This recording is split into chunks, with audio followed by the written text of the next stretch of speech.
event. It becomes necessary for one people to dissolve the political band and connect them with another, and to assume among the powers of the earth the separate and peaceful creation to which the Lord of nature and of nature's God entitled them. Burn our towns and destroy them. The following is a fictional story of events that may happen in the near future. New York Stock Exchange. It's a cold, breezy day on Wall Street as markets await the Federal Reserve's announcement for QE4. Futures are up significantly. The Dow Jones just breached its 2008 high of 14,164. Gold just hit an all-time high of 2,900. Silver just breached $100 per ounce. The dollar index is holding at 53. With official unemployment at 16.3%, there is a nervous feeling on Wall Street that if this doesn't work, the world could implode into a depression that will last for the remainder of the decade. 8:19 a.m., Beijing. Chinese officials announced that they can no longer allow Washington to devalue their holdings. After making their concerns private, China accepts that Washington will never stop paying its debts with inflated currency. China makes an official statement from Beijing, quote, "We have made our concerns known privately for some time. With QE4 about to be announced today, China will have no choice but to stop purchasing U.S. treasuries. We have allowed Washington to try to work through their imbalances for 4 years. But with global inflation and U.S. consumers rapidly shrinking as a percentage of global GDP, we feel that a Western recovery is unlikely until they reform their entitlement programs." 8:45 a.m. New York Stock Exchange. Upon hearing the statement from China, Dow futures have a sharp reversal and begin to drop. Gold leaps past $3,000 per ounce, up $150 per ounce in the last 26 minutes. CNBC awaits a statement from the White House. 8:50 a.m. Washington, D.C. The president makes an official statement to calm investors' fears. He tells Americans that he has spoken with several G20 leaders. They have assured him that they will continue to increase their purchase of treasuries and believe that a strong U.S. economy is the only thing that will bring back global prosperity. He has also spoken to Chairman Bernanke, who assures him that a strong dollar will be the result of QE4. The president also reminds Americans that his recent New Deal recovery programs that he passed through executive order will increase the likelihood of a lasting recovery. He also notes that Beijing, since 2009, has slowly been reducing their holdings, so the impact will be minimal. 9:51 a.m. New York. Dow futures fall 850 points in the first 20 minutes of trading. Markets are halted for 1 hour by the authorities. 10 a.m. Main Street, America. The news about the stock market in China has now spread.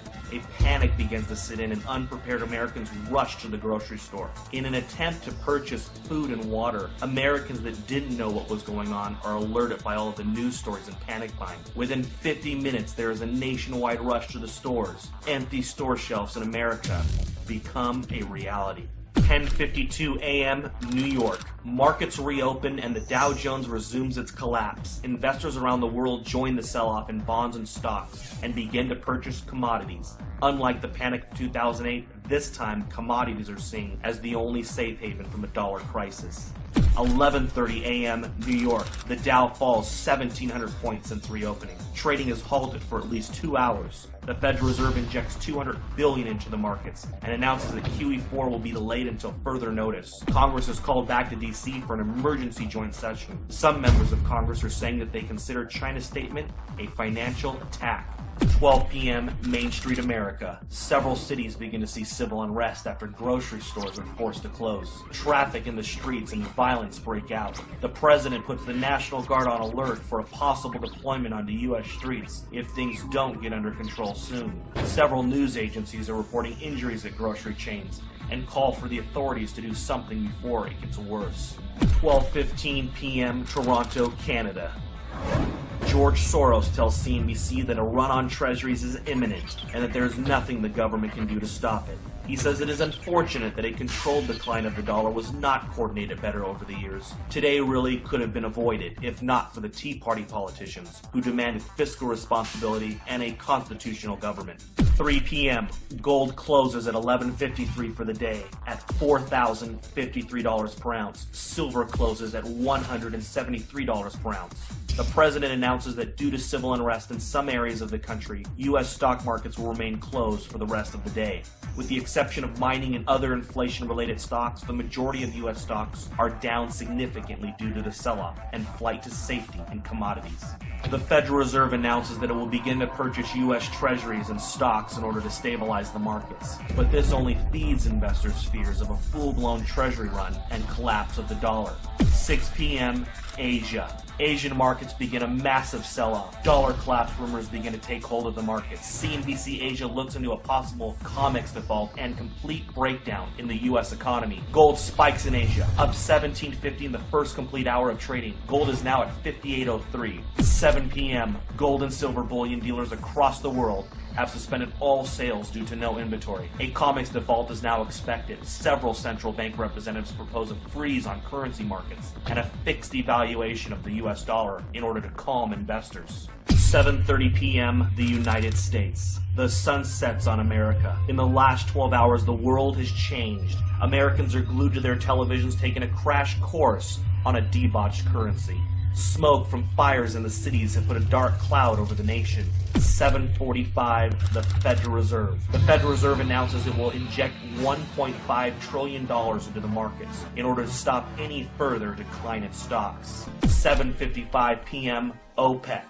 The final nail in the coffin. OPEC nations halt oil trades in U.S. dollars until further notice. They will only accept euros, renminbi, or gold. 7:59 p.m. The Federal Reserve's announcement to inject $1.5 trillion into the markets causes a sharp reversal in overseas markets.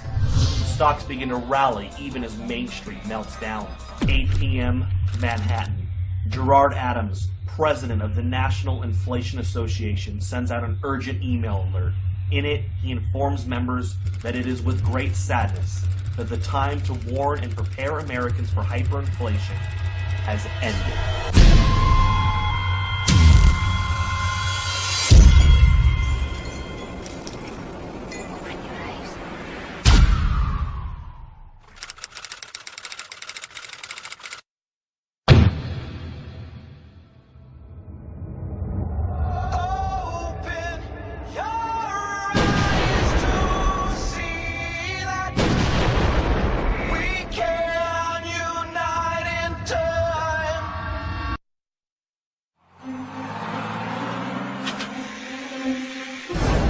The state of the union is not good.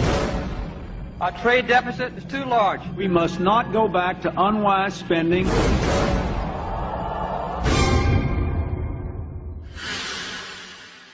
This is America.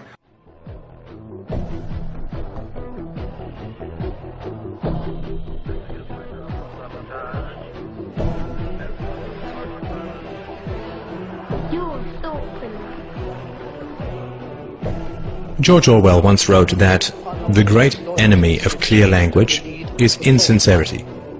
When there is a gap between one's real and one's declared aims, one turns, as it were, instinctively to long words and exhausted idioms, like a cuttlefish spurting out ink.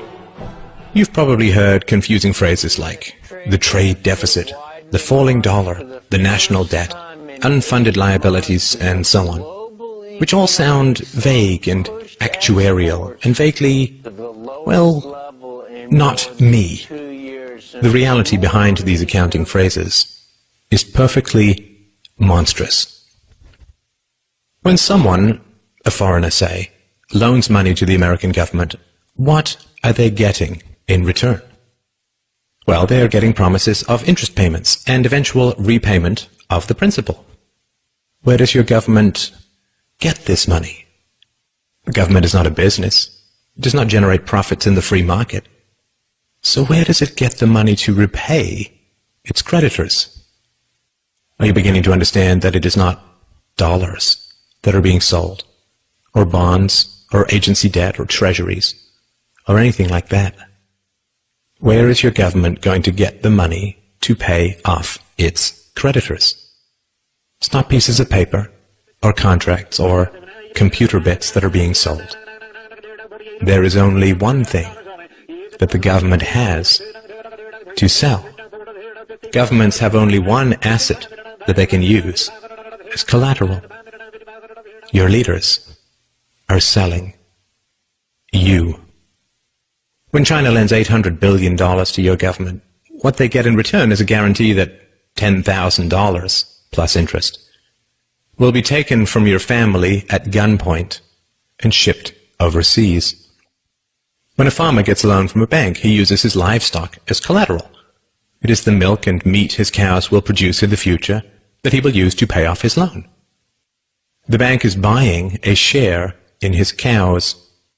You are the livestock that your leaders use as collateral. The leaders that you cheer for and throw parades for and drop balloons behind and donate money to are selling you to Chinese rulers, to the Japanese, to the Nigerians, to South American drug lords with accounts in the Caribbean banking centers, to Russia, to Korea, to Egypt, to Colombia, to Chile, to the Philippines, to Malaysia, and anyone else who is willing to give them a few dollars in return for the blood, sweat, and toil of your future. The flag that you praise and the anthems that you sing and the rulers that you weep and kneel before have as much loyalty to you as a plantation owner had to his slaves. And sadly, plantation slaves had more pride than we do. Plantation slaves did not generally praise their masters for selling them off, for auctioning off the lives, hopes, dreams, and futures of their own little children. We can understand that cattle may lick the hand of the farmer who lowers an axe to its neck, because cattle are dumb beasts that cannot comprehend their real relationship with the farmer and his imminent plans for them. What is our excuse?